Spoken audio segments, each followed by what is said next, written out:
All right, everybody, welcome to History at Home. Tonight, we're going to be talking about the women of the YWCA, a subject that's very near and dear to my heart. But before we get to that, I'd like to thank you all for your support. And if you have it in your hearts to throw a little money our way, we always appreciate it. You can do it by sending a check to 108 Orange Road, Montclair, New Jersey, 07042. We take Venmo. We take Zelle, and you can also donate online on our website, montclairhistory.org. Every little bit counts, so anything you could do is greatly appreciated. And with that, I'm going to begin the presentation. For those of you who don't know me, my name is Jane Eliasof. I'm the executive director, and I have been since 2010. And I was, we in 2014 reinterpreted the Crane House so that it no longer just told the story of the Crane family, but it also told the story of the period from 1920 to 1965 when it was a YWCA for Black women and girls. And our first floor is now split. You walk through almost like a visual timeline, starting with the Crane family, but ending with the women of the Y. And we hope that in the next couple of years, we'll be able to do the second floor in the same way as well. So with that as background, I'm going to share my screen and we can begin the presentation. So as I said before, this is a subject that's near and dear to my heart. I feel like I'm always learning more and more about it. And even though I say to myself that this presentation is something I have, quote unquote, in the can, every time I bring it out, I always want to add something new to it. So I hope even those of you who have seen it will get something new out of it. So there were three lives of the Crane House. There was the period from 1796 when it was built to about 1920 when it was the Crane family home. Truthfully, somewhere in that 1905 to 1910, it became a rental property. But we like to just sort of lump it all together as 1796 to 1920, because in 1920, it was sold out of the Crane family. And it was sold to the YWCA, and it became a special place for Black women and girls in Montclair. And then in 1965, it was moved from its site across from Lackawanna Plaza to its current site on Orange Road, and it became a historic house museum. Tonight's presentation is only about this one period in its history. Now, this is the earliest picture that we have of the women of the YWCA, and we've only been able to identify one person, and that's this woman, Miss Terry, in the back row. She's not a boarder because we found out that she, in 1920, when this picture was probably taken shortly after they purchased the house, she was running her own boarding house on Forest Street, so couldn't have been her. Or it couldn't have been a boarder. Then we thought perhaps it is the women who started the YWCA, or perhaps it was the original board of managers on the YWCA. We don't know. I'm always looking for anybody who might know and be able to identify anyone in this picture. The only reason I know Miss Terry is because her granddaughter walked in on a tour one day and said, "Oh, look, that's my grandmother." So I'm hoping something similar happens one day soon with some of the other women.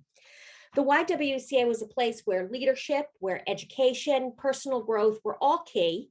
It was also a safe space where you could spend some free time in a really critical period in our country's history.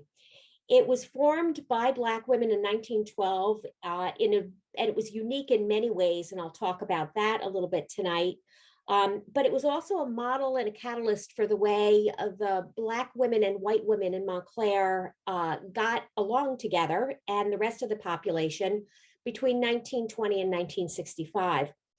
But it goes far beyond Montclair. It tells a larger story of segregated spaces, of race relations, gender power struggles, and how the North was coping with integration and de facto segregation, redlining, and all sorts of other things that we sometimes tend to forget from that first half of the 20th century. To really understand the Y's place in Montclair's history, you have to understand the history of Montclair. And this is going to be a quick 101. Many of you have heard this before, but Montclair started out first with the Lenape people. It was their land. We don't know if there were any actual settlements of theirs on here, but we know it was a place where they passed through on the way from the western New Jersey to the shore during the summer months. Then the Dutch settled the northern end of Montclair, and the English settled the southern end of Montclair, and the dividing line was Watchung Avenue. And this is one of my favorite pictures. This is Applegate Farm when it was actually a farm.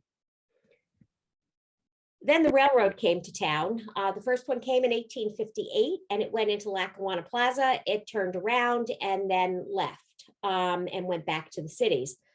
The second came through in the early 1870s, and it went all the way through Upper Montclair, as you can see here.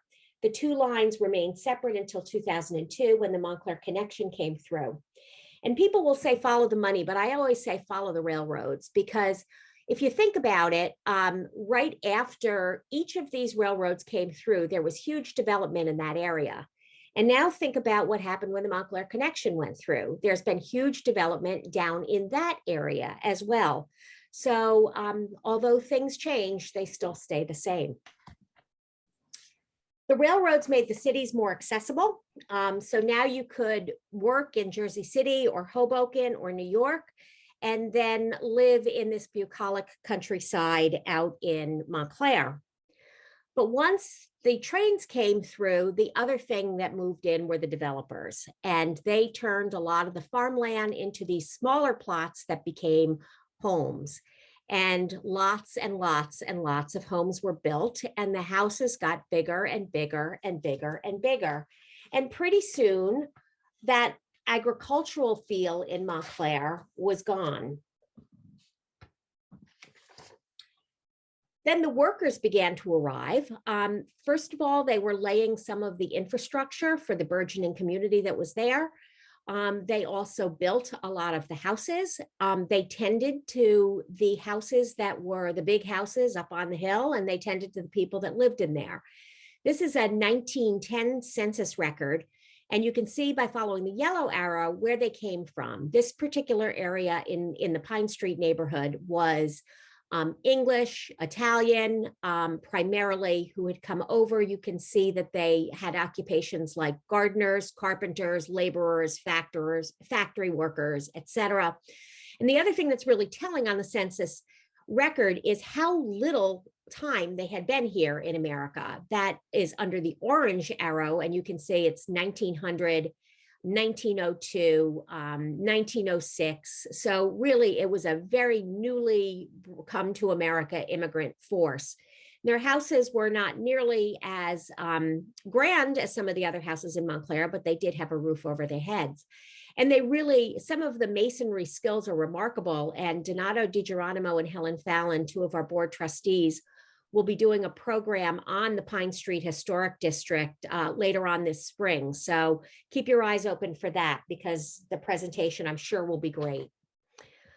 And then the Great Migration came. They not only were coming from Europe, but they were also, people were moving in from the South. After Reconstruction had failed, Jim Crow laws in the South made people begin to want to leave the South, and they began to move north, seeking better jobs and also seeking better education for their children.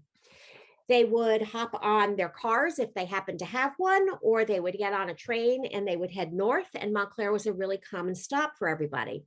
Yes, there was segregation up here, but it was less so than in the South, and it was also a bit more subtle than it was in the South. Yeah. It followed three separate patterns, really, depending on where you were. They're known as the corridors, and the Western corridor went out towards California. The middle corridor went up to the middle of the country, Detroit, Chicago. And then the Eastern corridor was the one that was most commonly used by people who were settling in Montclair, came up from Georgia to some degree, but more like South Carolina, North Carolina, Virginia, and Maryland. Yeah. And if you notice today, you talk to a lot of people, that is where a lot of their family did come from if they have been living in Montclair for years. Loudoun County and Fauquier County, particularly in Virginia, were ones that brought a lot of people north here and into Montclair. Also, you'll notice that there's little green boxes down on the bottom of some of the slides. These are recommended readings. If you have not read Warmth of Other Suns by Isabella Wilkerson, it's well worth the read. She's a great writer. What she does is she follows 3 families up through each one of these corridors and tells the story of why they left, where they settled, how they acclimated, etc.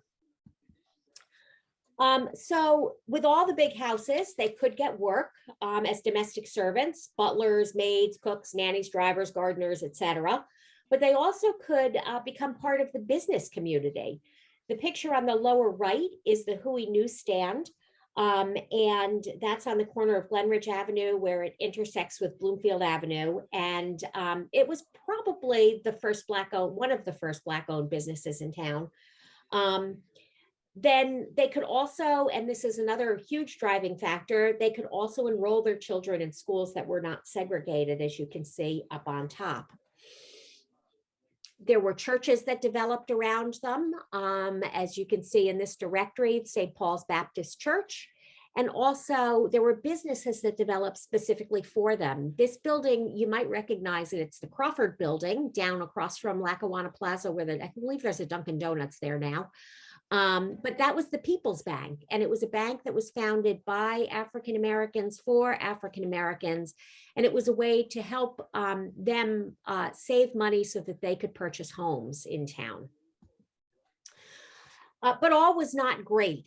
This is a picture that I found from Montclair that even if it was staged, sort of shows that there is or was an inequality between the races, even back then, not even back then. The Claridge Theater was a segregated space. If you were white, you could sit anywhere. If you Black, you had to sit in the section. If you were at the Wellmont, you had to sit in the balcony. And if you didn't, you would not go to the Bellevue Theater because you knew you just weren't welcome there, period. Grunnings was a favorite spot of a lot of people, but it was off limits to the Black population. Yep. And yes, the Ku Klux Klan was even here in Montclair. This gentleman, William Jackson, was mixed race heritage. He wanted to marry a white woman. When they went to get their marriage license, he admitted that he was mixed race, and his fiance's family put up a big stink and said, no, you can't marry him. But she was determined, she was in love, she was going to marry him. And then one night the Klan visited and burned a cross on his lawn. And that was enough to scare her off. And they broke off the engagement. He went to Philadelphia, where he married a Black woman. And I was able to follow her for about 5 years. She did not marry. And then she sort of became lost in the census data. So I'm not sure whether she married and I just couldn't find a wedding record for her, or she moved out of the area, or what, I don't know. And now I'm going to pause and step away from into a different topic, and that's the YWCA movement.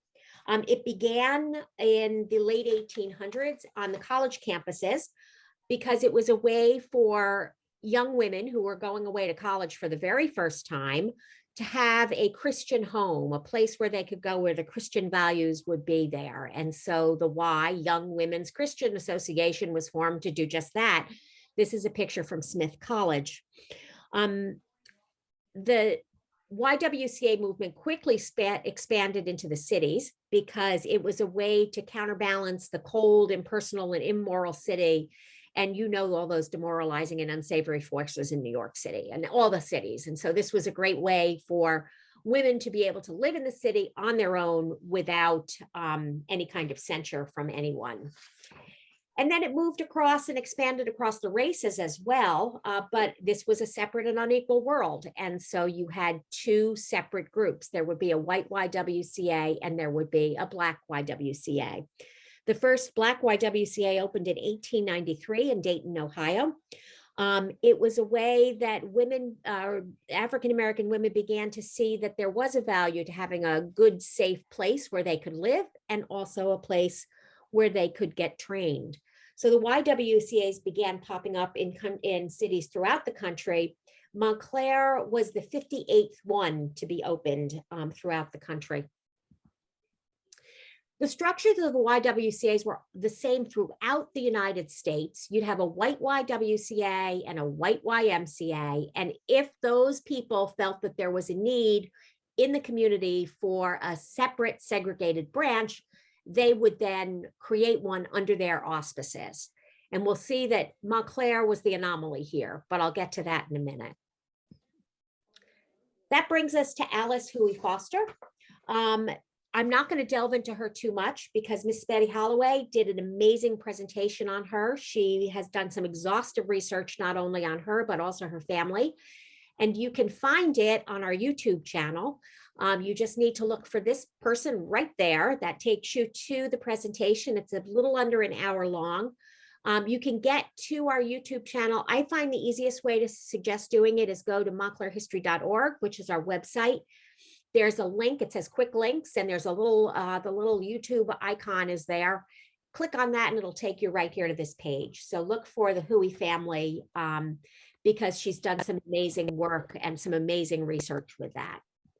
So I'm going to get back to the short version of the Alice Huey Foster story. Her family was among the first to move to Montclair in the 1870s.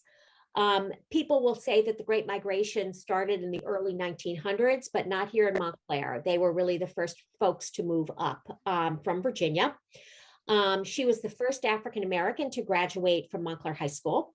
She was college educated, but then moved and returned back to Montclair. And she and her sister actually owned a building on Bloomfield Avenue that's now Huey, so really pretty far west on Bloomfield Avenue. So Ms. Foster saw a need for the YWCA. She thought it would be a great social outlet for Black women. She also recognized that it was a good place for people to stay when they just moved into town. So she rented this house at 89 Forest Street, and that's where the YWCA began. That building is no longer here. Now you'll notice what I said, that she was the one who started up the YWCA. There was no white YWCA in town. There was only the Black YWCA, and national YWCA people could not figure out how to deal with this and referred to it as the Montclair situation for decades. It was just a complete anomaly to them, and it was just not something that they could work with. Despite the fact that there was no white YWCA, the white women were involved in it, especially some women from St. Luke's. They served as the board of advisors. I've also seen it written as the board of directors. They were pretty much responsible for the finances. The board of managers, which was a Black board, was responsible for everything else, the day-to-day operations, the staffing, the programming, you name it, they were responsible for it. And so in 1920, the YWCA had grown to over 600 members, and it became pretty apparent that that little place on Forest Street was not going to cut it anymore. And so the Crane House came up for sale, and they bought it for $20,000, and they only had to mortgage about $3,000 on it. And they decided it was going to be used for program space and dormitory space. And you can see that they advertised far and wide. This was an ad in the Southern Workman that appeared in 1920 that said, a house has been made over to include dormitory space, club rooms, a tea room, accommodations for educational classes and social affairs. The lawn provides a recreation and tennis courts as well. And just so you can see, this is from 1937. It's the Historic American Building Survey. This is the first floor of the house. So you'd walk in the hallway, and the reception room over here was the office. So if you were going to become a boarder and stay in the house, you'd probably check in here and let them know what was going on, that you wanted a room. This was the boarder's dining room. It was closed off by a door. And so really the people who came by day for clubs and activities never really made it into here. Then you had these two rooms. That's the front parlor and the back parlor. And those two rooms were club spaces. There was a full-up kitchen in the back that was built sometime in the 1800s, a laundry room, and then, of course, the hearth kitchen that, if you're familiar with the Crane House, you know, was recreated. This whole area was demoed before the house was moved. That did not move to Orange Road, but the hearth kitchen was recreated. And this is the second floor. And I show it to you because people will often ask me how many boarders were living here at a time. And from what I've seen on the census data, it's usually between 10 and 15. And there were a lot of bedrooms. So you had 1, 2, there's this little room on the stairs, which we'll talk about in just a second. The bed, another bedroom, 1, 2, 3, 4. Over the kitchen, there were 2 more, 5, 6, 7, and then there were 3 more on the 3rd floor as well. So my guess is that women probably doubled up, but there was plenty of room for people to live. And that brings me to Hortense Ridley, who was born in 1899 in Topeka, Kansas. Her parents were educators, although her mom, I believe, stopped working when she had children. They stressed the values of education, of culture, achievement, and community involvement, which I don't think it's any surprise that those were the values that were very prominent in the YWCA as well. Her father, Ezekiel, was actually involved in the Brown versus Board of Education Supreme Court decision. Her paternal grandfather had been enslaved, and he was living down in I think South Carolina, but I'm not positive on that now. But he had become a farmer right after the Civil War, and he went into town one day to buy an axe, which was not thought of very highly by the white men in town. And so they came one night and wanted to intimidate him or kill him. He gathered his family and they moved to Kansas because it had always been a free state.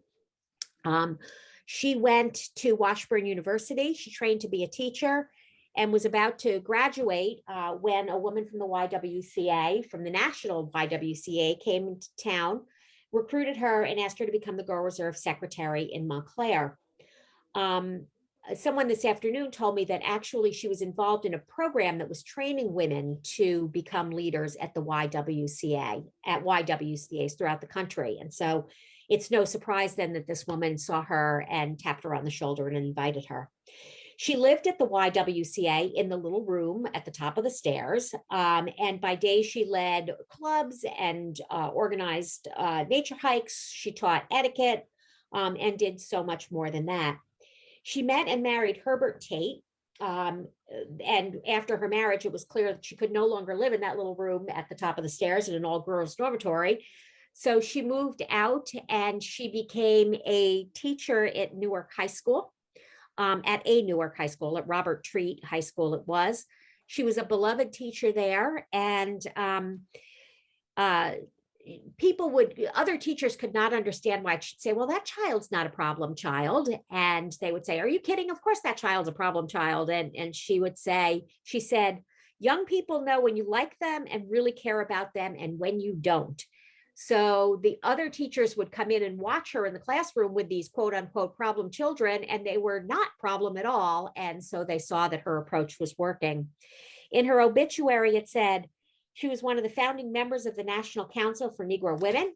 She was also a longstanding member of the Board of Trustees for the Montclair YWCA, a member of the Montclair Public Library, the Montclair Human Relations Council, the League of Women Voters, and an active member of St. Mark's Methodist Church in Montclair since 1921, when she first moved to town. She was also an active and proud member of the Alpha Kappa Alpha sorority for over 81 years. She lived to 104 years old. She died in 2003. And even last week, I had a visitor come to the Crane House and Historic YWCA, and they knew her, and she has had profound effects and influences on many, many people, many, many women in Montclair, even today. And Jane, before you move on, if you're not watching the chat, Alice just pointed out that her photograph is on that table. Which one is it, Alice? Unmute. Am I muted? Nope, you're fine. Can you hear you? Oh, Yeah. the younger lady. I wanted to also point out that the far left is her older sister, Ruth. Okay. And the small picture at the bottom is her mother, and I don't know her mother's name. And the gentleman is her husband, Herbert Harrison Tate. And this is her? That's me. That's you. That's me. Oh, wow. Well, that's cool. Thank you. they came to interview her for a publication, and they said, sit here and put some pictures next to you that are meaningful. And so she gathered her pictures. She was living at Brighton Gardens at that time, which is assisted living up in West Orange. And so she gathered these pictures that she had in her room. And when the publication came out and I sent for the book and I opened it up and there I was. Oh, that's wonderful. And that book, by the way, is called On Being 100. Right. And she is featured. She's probably got about a 5 or 6 page spread in there Yes, about her life. And that's where I got a lot of this information from. And some really old pictures that I didn't even have myself. Yeah, it's wonderful. Yeah, Wonderful nice. book. Yep. Nice. Thank you for sharing that. You're welcome. I have often said that when I get through those pearly gates and after I say hello to my family and my friends, the next person I want to see and meet is Mrs. Tate. So, well, you'll have to knock me out of the way. So the rec building was built and added in 1926. If you follow the blue arrow, you see it sitting there. That was raised in 1965. It had a lighted stage, a basketball court, 4 showers, 25 lockers, and a kitchenette. And the picture on the right shows the inside of the rec building. And from what I can tell from pictures and from notices that I've seen, it was used for everything from plays to dances to basketball games. It was dance classes were held there. It was really quite a large space, although by the time 1965 rolled around, I understand it was in pretty rough shape. So there were 2 sides to the YWCA. There were the boarders and what I call the day people, although I know that's not the word that they use, but it's the only way I can distinguish it from the people who slept overnight versus the people that just came during the day for different activities. This is a note that was given to anybody in 1928 who came to live at the YWCA. It says, "Dear Miss Blank, you are indeed welcome. We are indeed glad to welcome you to our YWCA family and trust that your stay at our association home will be a pleasant and profitable one. Because we have such a large family and are anxious that all may be as comfortable as possible, the House Committee asks all residents to observe a few simple regulations, which you will see posted in the kitchen and in the hall on the 2nd floor. We trust you will read these carefully and help by observing them. And then if you look down, you can see the rent was 75 cents a night or $3 a week that you had to pay in advance.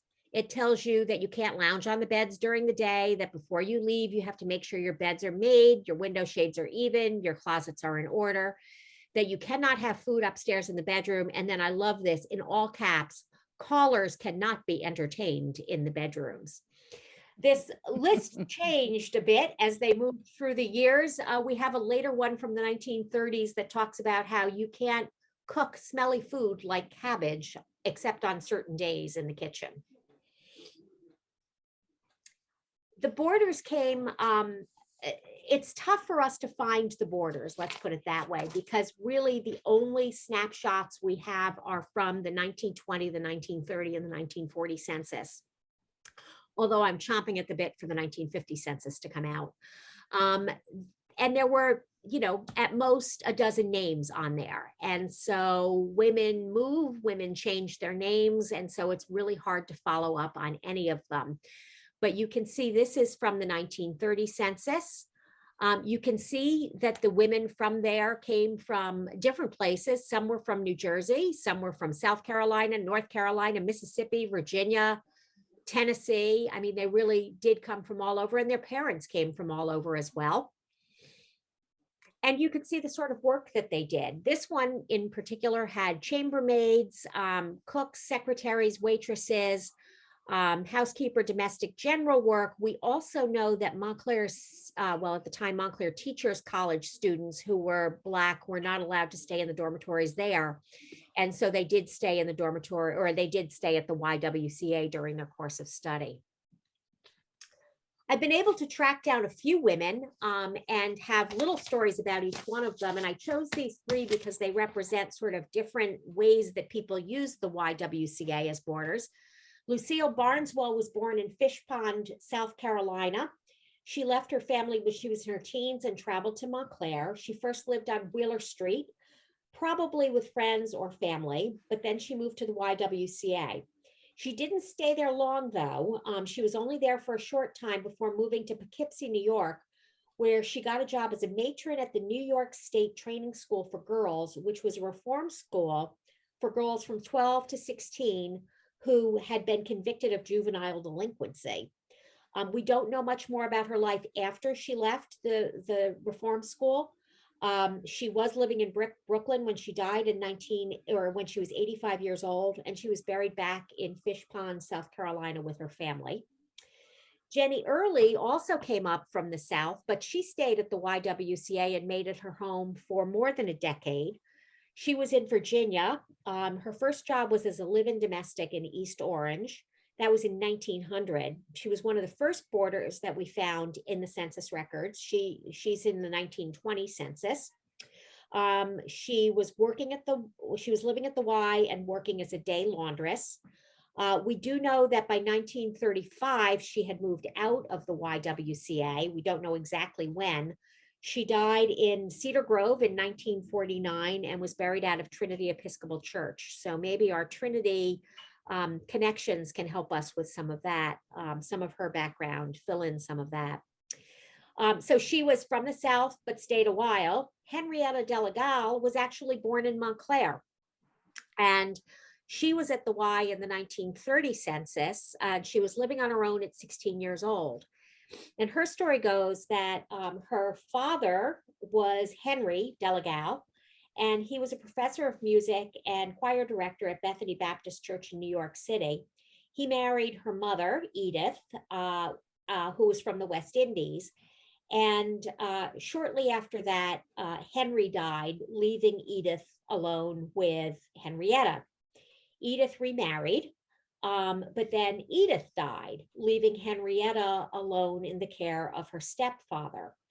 For whatever reason, she moved into the YWCA right around that time when her stepfather remarried. So it's possible that her stepfather and his new wife didn't want her in the house, and that's why she found her way to the YWCA. We really don't know what the motivating factors were, but I thought these were an interesting set of women because you had a transient person from the South, a more permanent person from the South, and someone from Montclair who just needed that space. So the YWCA programs were varied. There were clubs, there were banquets, father-daughter banquets, mother-daughter teas. There was music lessons, dance class, dances, summer camp, basketball teams, clubs, you name it, they had them here. So as one woman told us, there was always something happening at the Y. The more we talked to women, the more I found that there were sort of like 4 buckets that a lot of their experiences fell into. There were sort of the themes that ran through the YWCA story.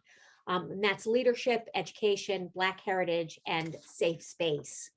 So we'll start with leadership. They often learned to be leaders by example, by watching other people lead. And the staff with Mrs. Tate was certainly one example of that. The woman at the bottom is Rosemary Allen Jones. She is the daughter of Mary Rice Hayes Allen. Mrs. Allen was the daughter of a Civil War general, Confederate general, and his enslaved worker. He was willing to acknowledge his paternity and sent her off for an education. She graduated from college, married the president of Virginia Seminary, and ultimately moved here to the north, to Montclair. Mrs. Jones was in our documentary, and I think that she tells the story of her mother and how her mother, as an activist, made sure that the Montclair High School graduation line was not segregated. And I'm going to let her tell that story. The Black students marched at the end of the line until 1930 when I graduated. And my mother had gone to the superintendent and the board and objected to that. So with the last name of Allen, I was number 2 or 3 in the line. And but the line was completely integrated. And you can read more about some of Mrs. Allen's activities in Freedom's Child by her other daughter, Carrie Allen McCrae. That is out of print, I believe. You can sometimes find it on the used bookstores, Abe Books online. We also have a few copies in our bookstore if you're interested. They also provided leadership training opportunities. Internally, there were clubs for every age group, and the girls were the ones who organized them, led them, learned Robert's Rules of Order, and they also sent them as delegates to national conferences where they continued to learn how to be leaders. This is Miss Sandra Lang, and she says, education was always a theme in everything you did. There were plenty of books to read. There were plenty of teachers to teach. There were lots of mentors around. So it was always a theme in everything that went on at the Y, no matter what you did. Education was really empowerment. There were books everywhere. I'm always amazed because during this time, the 1920s and 1930s was not a time that most women would go off to college. But many of the women that we've spoken with not only went to college, many to the HBCUs, but also went on for graduate degrees and multiple graduate degrees at that. One YWCA woman, Martha Bell Williams, became one of the first Black women admitted to the New Jersey bar. She was one of 2 Black women that year who made it to the bar. And Dr. Elaine Douglas took over her father's medical practice. Her dad was really responsible for getting Black physicians admitting privileges at the then 3 hospitals in Montclair. Prior to that, if you were a Black physician, you had to hand your patient over to a white physician while they were in the hospital, and then it was passed back to you when the patient was discharged. Over the years, the educational opportunities varied. In the 1920s, there was the Glee Club and charm classes, Bible study. By the 1930s, after the Depression, you begin to see more programs that will help you make money, typing, home nursing, cooking, cleaning, things like that. World War II changed the classes again. You begin to see a lot more things like hostess visits to the USOs. And then the 1950s, with the beginnings of integration, you begin to see things that are much more culturally oriented, global awareness programs like that. This was a time, remember, when there was no Black History Month. Black history was not being taught in the schools, and yet Black history and some really remarkable people were living right in our area.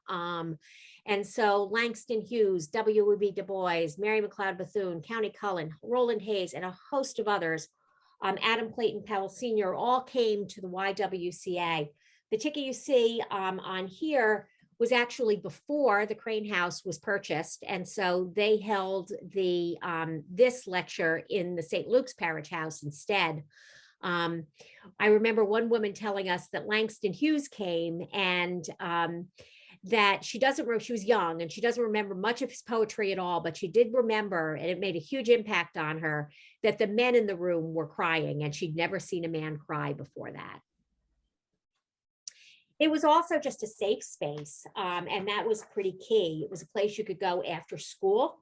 It was a place where you could have your wedding reception. One woman, Jennifer Janot, no, wrong name. I can't remember her name. One woman remembers tossing her bridal bouquet from the stairs in the Crane House.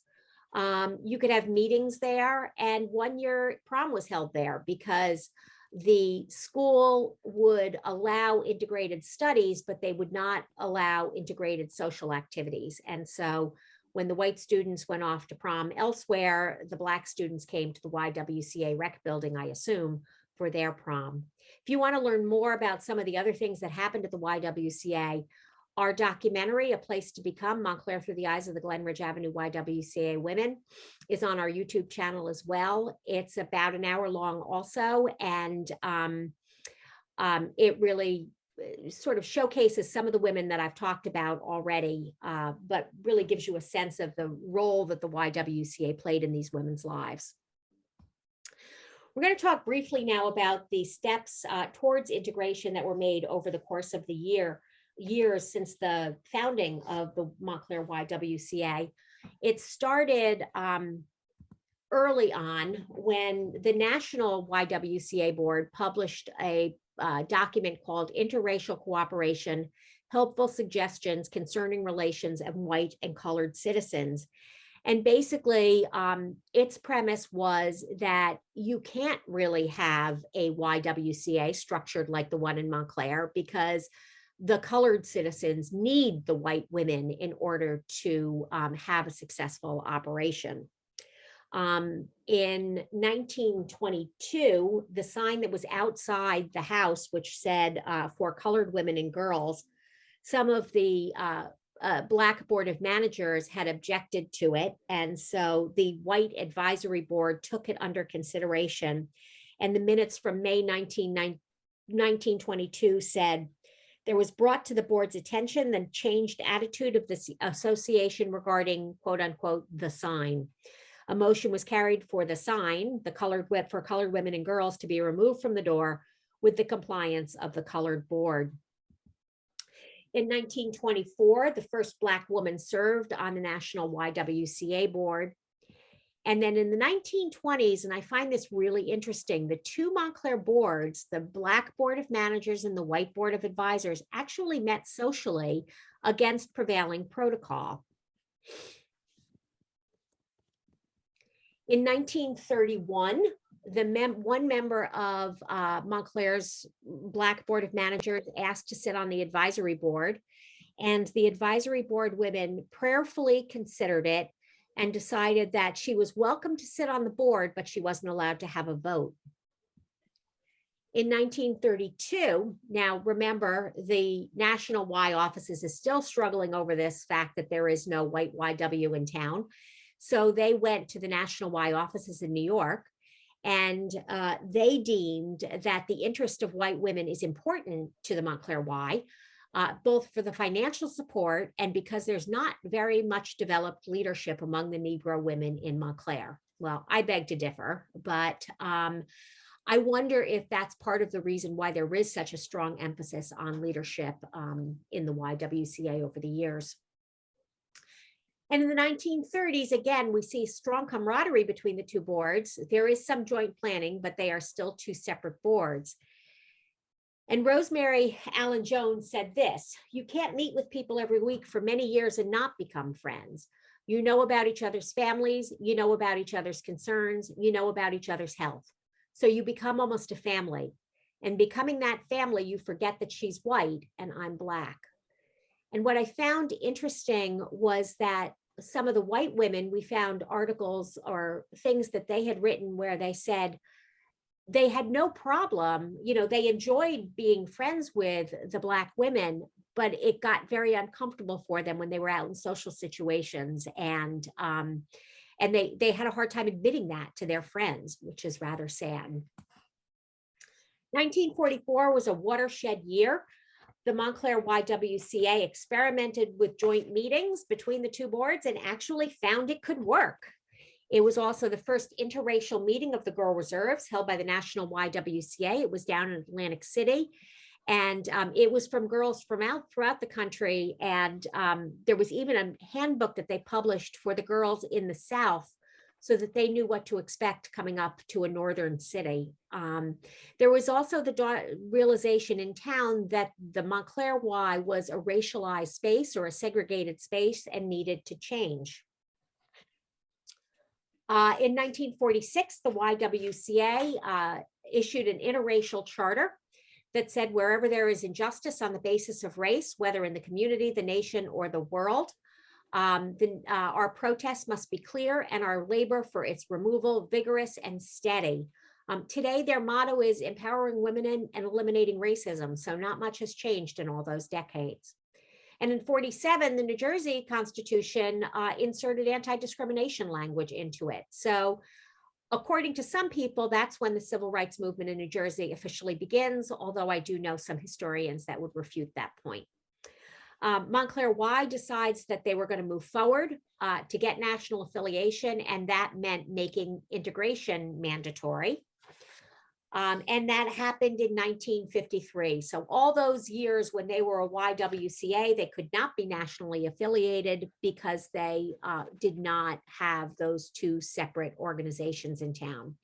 The two boards formally merged. Integration is most evident in boards and committees and less so in programs. The Montclair Times by 1960 said that the YWCA was the one place in town where Black and white people could get together because everybody knew they would be comfortable and treated fairly there. So the impact of the YWCA, I think that some of the biggest impacts are that these women forged personal and working relationships between the races early on. It broke down barriers. It also developed strong, educated women who became leaders of their community and in many cases are still leading the community today. And it helped Montclair evolve into the richly diverse community that it is today. The National Y, and I'm biased, I think the Montclair Y even more so, became incubators for women of both races who could lead change in their own community and nationwide. It's no surprise that these were some of the women who were very involved in the development of the magnet schools, that went to Washington for the March on Washington. These women truly were leading change in the community. And with that, I will stop sharing my screen. And I see that the chat's been going off like a wild thing. So I don't know what's happening there. So if somebody wants to fill me in on that, that would be great. Or you can just ask me questions, whatever works better for you guys. It looks like Alice also identified somebody else in one of the other pictures towards the end, when the one where the last picture On the steps? Yeah, where the girls are just like on the front steps. It was the last group photo you. So she said that's it. Who is Gail that, Marsh Alice? seated. Who is that? Gail Marsh is the daughter of Bessie Marsh, which was the first Black member of the Montclair Board of Ed. Yeah. And very active in Congregational Church. Great, thank you. And I also recognized one of the girls that were three girls in the picture. The one on the right was Kamari Gaines, and the one on the left was one of the Randolph girls, but I can't remember which one. There were three. Karen, Sharon, and it had an older sister. Diane. It was Diane Randolph. Yes, Diane. Okay, I did want to also say that in the mid-50s, St. Mark's Church, which had been on Bloomfield Avenue, burned to the ground. And because of Mrs. Tate's intercession, the church met at the Y Auditorium for a couple of years until the new building was built on Elm Street. I didn't know that. Oh, I can hardly wait to sit down and talk to you. Any other questions? Thoughts, comments, surprises? Oh, I knew that. I got it wrong. Anything, I'll take it. I just remembered that when I was attending the Y and I was at Glenfield School, Mrs. Tate arranged for Montclair State twirlers to come to, and they taught me and my group of twirlers at Glenfield how to do different routines. And I was trying to find that in the archives, but they got credit because it was Montclair State Teachers College then. That's cool. Yeah, I'm glad that you was. said that. I'm glad you said that, Nesta, because before Mrs. Tate taught at Robert Treat in Newark, she was a substitute that taught often at Glenfield. Yeah. However, times being as they were, she could not get hired. But they Yeah, hired that was her in around the Newark. time of Mabel Fraser Hudson and Daisy Loved Douglas. her. Yeah, Yes, loved Miss her. Hudson But it was the best. It was really tough. So she was Yeah. not hired in Montclair, and not to be deterred, she went down to Robert Treat in Newark and turned that place on its ear with her professionalism and her etiquette. And those kids would come into her class and it would be a different group of kids coming into that class. I can remember visiting her during spring break at Glenfield. We were off and her school was still on, and she took me to school with her, and I was just amazed at what she had done with those young people. She brought Montclair to Newark in a way that cannot be duplicated.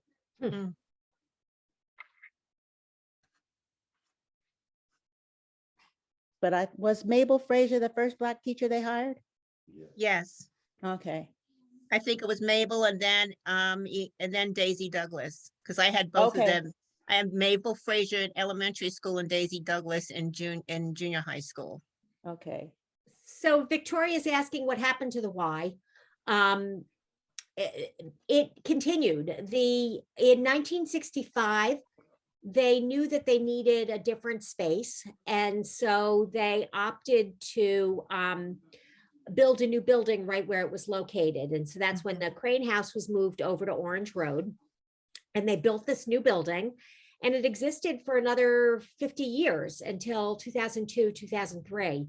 And at that point, it was no longer really, the membership wasn't as strong as it had been. They were having financial difficulties. And my favorite part of that part of the story is, though, even though they closed, they went back to the charter, I believe, or articles of incorporation that they wrote back in when they were first founding it in the early 1900s. And it said that if it should ever close, any assets should go to women of color. And so they closed the YWCA, they sold the building, oddly, to the YMCA, just to confuse everybody. And they used that money to start the Montclair Fund for Women.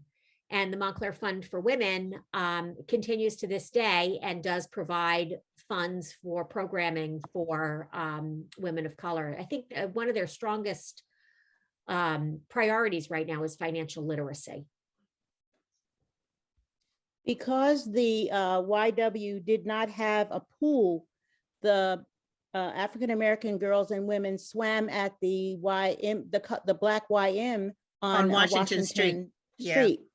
And for years and years and years, we enjoyed that. In the 70s, there was a push to add a pool to the Glen Ridge property, and monies were trying to be raised for that, but it didn't come to fruition.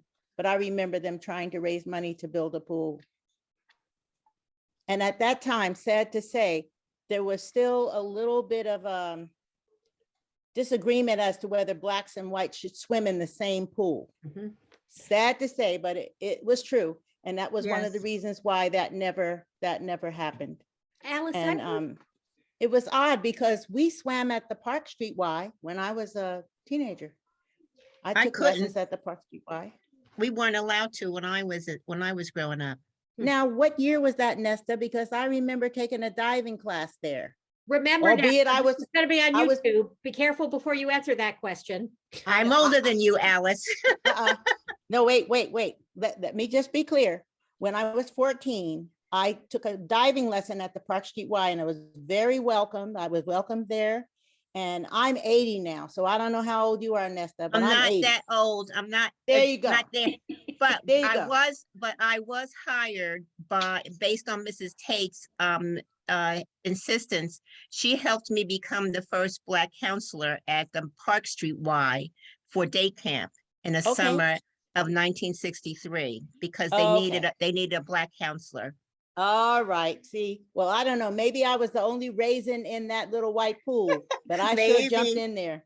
Well, I had to jump in there then because I had to take the kids into the pool then. Yes, But you did. But Yes, you prior to did. that, we weren't allowed, we couldn't go there. We had to go Yeah. to what, the Washington Street The School. Washington Street Y. Well, I guess I sneaked through. I don't know. There was a lot of sneaking through in those days. The story That's a I story heard, all in itself. the story I heard about the pool was when they first built it, they had found somebody who, with the new building, they had found somebody who was willing to provide half the money, a matching grant, basically, if they could Okay. pay some of the money. And when they were ready, they'd raised their half of the money and they went to her and said, okay, where's the other half? And she said, well, give me the schedule. When are the white kids going to swim and when are the Black kids going to swim? There you go. And they said, no, that's not how we're doing this. And she refused to give them the money. And that's why the pool wasn't built when the Oh. building was first created. Now, this same person, I can't remember her name, was very, very famous for giving scholarships to girls to go to college. And so my daughter somehow got slated to get a scholarship from her. And she would have a tea. And all the girls that were receiving her scholarship would go to her home to this tea. And when my daughter got there, and when she came home and said that she had received the scholarship, the one remarkable thing, all of the Black girls got scholarships to Rutgers State School, and all of the white girls got scholarships to Wellesley, you know, the Seven Sisters. Right. So I told my daughter, you take that money and run. She went to Rutgers with that money, didn't pay a dime for the 4 years she went. And all that was required was to send her grades to this lady and she would renew that scholarship. But that's what I remember. So I'm not surprised. Mrs. Tate told me when she found out who was giving my daughter the scholarship, she told me that she was the main one that was against the Blacks and whites swimming together in the pool. And she had thought that that was why the pool didn't get built. But I don't remember that woman's name. I swear, I wish I could, but I don't remember her name. But that's a true story from my family. We took the money and we All right. ran. So my story has been confirmed. Okay, thank you. All right. Yep. It's confirmed. Yep. Well, you know what? We can look back and say we've overcome, we've moved Yes. forward, and we're going to continue to do great things. And people like Nesta and myself that have these stories that we can tell firsthand. And I'm glad you got Mrs. Allen Jones on tape because she's no longer with us, died at 103. Yep. And She attended Trinity. She was a wonderful she lady. was I love her. wonderful. Yes. I'm still friends with her son. He's down in South Carolina. And she Bobby died or down in Billy South or Carolina. Peter. Peter was Peter. along with me. I didn't know the other kids. Yep. But we Oh, my have some goodness. stories, don't we, Nesta? We have to talk, Alice. This is great. Thank you, This is Jane, really for pulling this great. together. Thank you for My pulling this pleasure. And together. just so This you is know, awesome. Nesta is going to be working on a presentation in June, June. hopefully, On on Trinity. Trinity Episcopal Church. So Oh, I'm excited about that. Yeah. I want to hear that one. I know some people, that was mostly people coming from the the Caribbean Caribbean. islands, the West Indies. Yeah, That was the church that they tended to come to. And so having grown up in St. Mark's, I didn't have much contact, but I'm very interested in the stories. yeah, but you were there with the fire braces who were friends of my parents. Yes, of course. So, of course. so it'll be a homecoming. Yeah. Yes, it will. sounds like I'm fun. looking forward to it, Nesta. Okay. And Okay. Claire, you're absolutely right. That swimming pool thing does remind you of the Mr. Rogers story. Oh, I love Lord. that. All right, everybody. Thank you, especially to Miss Stevens and Miss Latouche for sharing your stories. They mean so much, was one comment that we got. So Well, Thank catch you, us thank you. while we can still remember. because Absolutely. We're getting up there. I'm gonna send out the email before the week is out. And did you put your email up in the chat for me? Yes, I did. Okay, I did. will go back and get that and we'll set up a time to chat. Maybe it could be a three-way Zoom with you, me and Nesta. Maybe you could work off of each other. That'd be great. Okay, Yeah. That'd be great. sounds I like look forward fun. to that. All righty, Take bye-bye, care. everybody. Bye, Good night. everybody. This was Great wonderful. job, Thank you Jane. so Everyone. much. Bye. Thanks, Latouche. Bye, Bye-bye, honey. sweetie. Bye, sweetness. Bye. Is Kate